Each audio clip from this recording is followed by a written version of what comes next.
Bonjour, je suis le président du MEDEF Val d'Oise depuis une vingtaine d'années, déjà pas mal.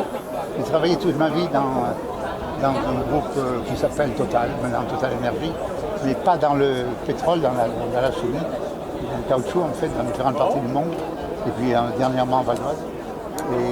Et donc, depuis que je suis à la retraite, on m'a demandé de venir m'occuper du MEDEF Val d'Oise, ce que j'ai fait, parce que ce département est un département d'une incroyable croissance, et c'est le département le plus jeune de France, étrangement. C'est le département le plus jeune de France, et ensuite c'est un département où il y a énormément d'abord au niveau international, comme je disais à mes collègues, au niveau économique, le Val d'Oise représente 7% de l'économie de l'Île-de-France, mais représente 17% des exploitations de l'Île-de-France. Et donc là, nous sommes très en développement international parce qu'il y a beaucoup d'économies. Bonjour, donc Frédéric Pro, je suis le président du MEDEF Essonne. Cela depuis 9 mois, donc je suis un jeune président et j'ai participé aux activités du MEDEF depuis une vingtaine d'années. J'avais les fonctions dans le domaine prud'homal. J'étais donc un élu prud'homal. Concernant mes activités industrielles, ça fait 25 ans que je suis en Essonne au travers de mes activités industrielles. J'ai une entreprise de transformation des matériaux, composites et plastiques.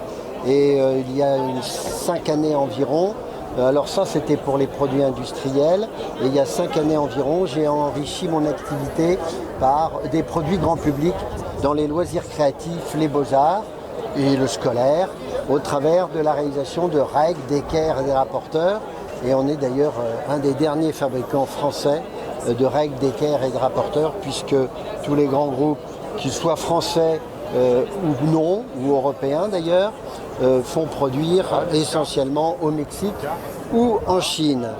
Alors pour revenir à l'Essonne, c'est un département qui a un intérêt majeur dans le domaine de l'industrialisation.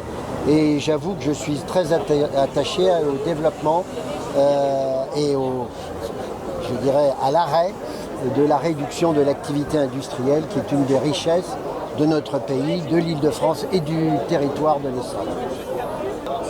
Donc en ce qui me concerne, mon nom est Thierry Trévalinet. Je suis donc président du MEDEF des Yvelines.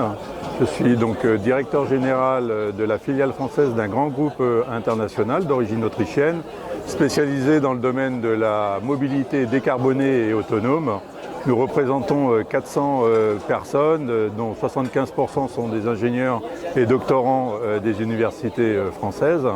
Et nous sommes très attachés au monde de la filière automobile, mais de plus en plus au monde de la filière aéronautique, puisqu'on ouvre des bureaux techniques à Toulouse et puis aussi à Lyon et à Marseille, pour pouvoir être à proximité des grands donneurs d'ordre de ces deux filières, automobile et aéronautique. Voilà.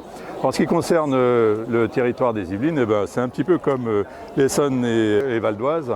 En fait, on a énormément de foncier et moi, dans toute ma carrière professionnelle, j'ai toujours été très attaché à la réindustrialisation du territoire français, comme ont su faire les Allemands et comme je pense on doit pouvoir faire aussi en France. Et c'est la raison pour laquelle j'ai attaché mon mandat, dont je suis maintenant en fonction depuis 6 mois, depuis le mois de février de cette année, à cette volonté de réindustrialiser le monde de ces deux filières, automobile, aéro, sur le territoire des Yvelines. Un des grands enjeux, et on n'est pas les seuls, mais moi j'ai réuni tous les au sein des clubs des grandes entreprises des Yvelines, dans lequel il y avait Safran, Renault, Stellantis et puis bien d'autres. Le grand enjeu de la rentrée, ça va être le recrutement. Aujourd'hui, on manque cruellement de compétences pour accompagner tous ces domaines de l'innovation et tous ces domaines des nouvelles technologies. que ce soit dans le domaine de l'électronique, que ce soit dans le domaine des batteries, que ce soit dans le domaine de l'électrification ou toute autre technologie qui sont liées à la technologie des nouvelles mobilités. Et ça va être un enjeu très important. L'autre enjeu, c'est évidemment de ne pas entraver le développement de toutes ces entreprises qui veulent faire quelque chose dans le domaine de l'innovation par des réglementations qui soient complètement hors sol, je dirais. Et donc, ce qui a été dit là en intro par Patrick Martin, je pense qu'on peut le relayer très facilement au niveau des territoires. Alors, en ce qui me concerne dans l'Essonne, bien entendu, on partage ces préoccupations et entre autres celles qui ont été annoncées par Patrick Martin, notre président, tout à l'heure. Il est évident que nous ne devons pas complexiter à loisir la marge de manœuvre des entrepreneurs, donc ça c'est un fait. Moi j'insisterai beaucoup plus sur un autre phénomène. Il semblerait, et la Première ministre l'a plus ou moins dit, que le gouvernement est favorable à l'activité économique. La grosse difficulté que nous rencontrons, c'est que cette politique se concentre principalement, comme dirait d'ailleurs Nicolas Dufour, sur les grandes cathédrales, c'est-à-dire les grands secteurs d'activité. Mon regret, c'est que ces cathédrales, il ne faut pas qu'elles pressent dans le désert. Et ma préoccupation première aujourd'hui, c'est que ça inonde et que ça irrigue le tissu économique et le tissu industriel local et national. Parce qu'aujourd'hui, on s'aperçoit que tous les développements de ces grandes filières se font au travers de produits, de matières, et parfois de compétences, et voire même d'innovations qui viennent en dehors du territoire, pour ne pas dire de lieux assez lointains. Et j'aimerais que cette contrainte qu'on est en train de découvrir, que maintenant on veut redévelopper de nouveaux secteurs et on n'est pas du tout autonome et on est obligé de faire appel à l'extérieur, eh bien il faut absolument que cette politique volontaire, souhaitable, souhaitée et favorable remplisse complètement son rôle en permettant et en associant le tissu économique local et national. C'est fondamental parce que la richesse de la création que l'on peut avoir sur notre territoire n'est pas uniquement les grands groupes qui ont un rôle certainement important et même très important de leader à jouer, mais ce rôle de leader n'a de l'intérêt que si justement ils le partagent et ils font contribuer les entreprises petites, moyennes et intermédiaires comme les ETI. Et il est très clair qu'on n'arrivera pas à s'en sortir uniquement avec quelques grands groupes que l'on a déjà d'ailleurs, et on s'aperçoit que ce n'est pas ce qui a permis de dynamiser et de conserver notre tissu industriel et de création de richesse. Donc ça, c'est un point fondamental sur lequel je suis très attaché et effectivement, les moyens sont à définir au travers des politiques, au travers des actions que peut faire le MEDEF ou au travers des actions que les entreprises elles-mêmes peuvent faire. Ça, je pense qu'il faut associer l'ensemble du tissu économique. Voilà, point important.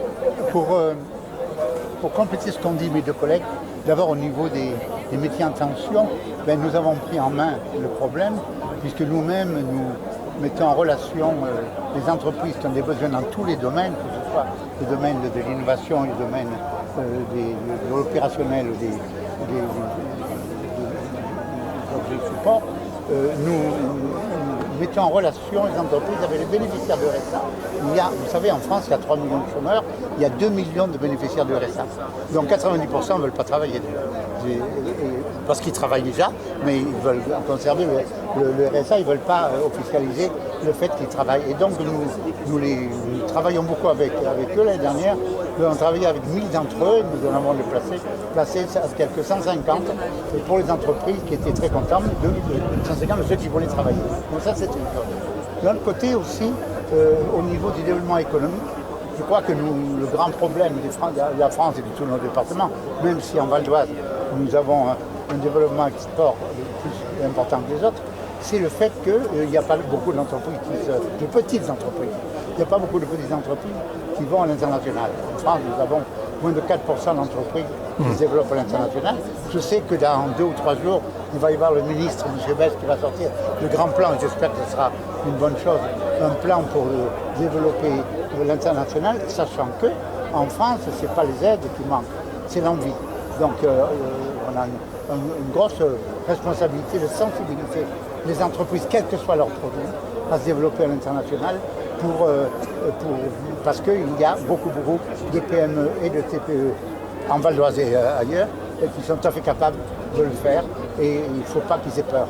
Et donc il faut se donner le montant d'action pour un développement et une croissance certaine, avec notre aide aussi pour les aider à trouver et à étoffer leur personnel.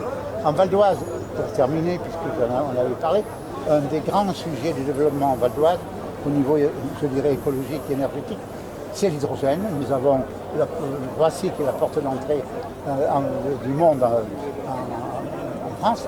Et donc nous avons un grand projet de développement de l'hydrogène au niveau de la fabrication de l'hydrogène vert, du stockage et de la distribution, surtout pour les avions.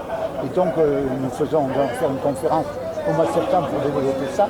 Et je crois que nous allons réussir, sachant que le Val d'Oise est un des départements avec une énorme assise académique, puisque nous avons quelques 50 000 étudiants en Val d'Oise avec l'université et 20 grandes écoles.